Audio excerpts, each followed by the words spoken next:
What is a national liberation movement in post-colonial communism? Imagine a country fighting to break free from foreign control and build its own future.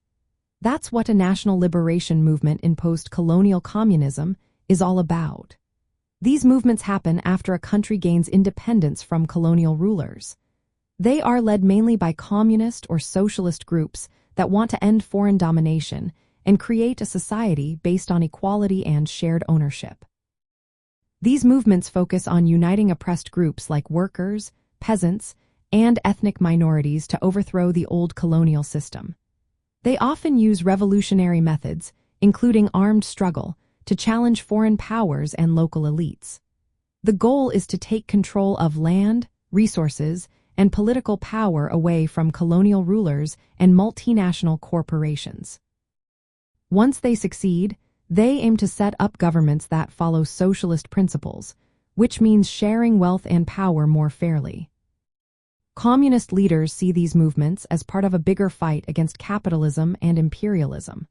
They believe that true independence isn't just about political freedom but also economic and social emancipation. This is why many of these movements are linked to international socialist ideas.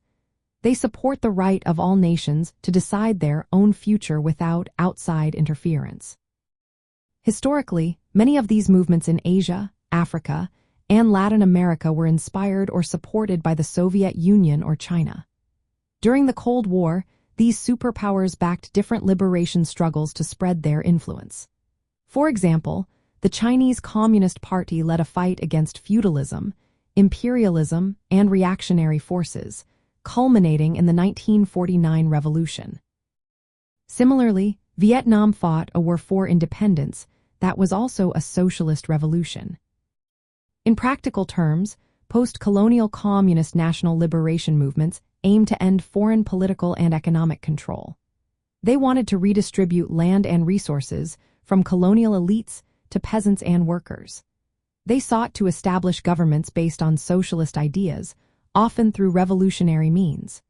These movements also worked to unite different oppressed groups under a common anti-imperialist and socialist banner. They saw their struggles as part of a global fight against capitalism and imperialism. Their aim was to dismantle colonial structures and replace them with socialist societies that serve the working class. These movements are not just about independence but about creating a new social order where exploitation and oppression are eliminated. So, in essence, a national liberation movement in post-colonial communism is a fight for freedom from foreign control, combined with a vision of building a fair, socialist society rooted in the rights of the oppressed. It's about turning the page from colonial rule to a future where power is in the hands of the people, guided by socialist principles.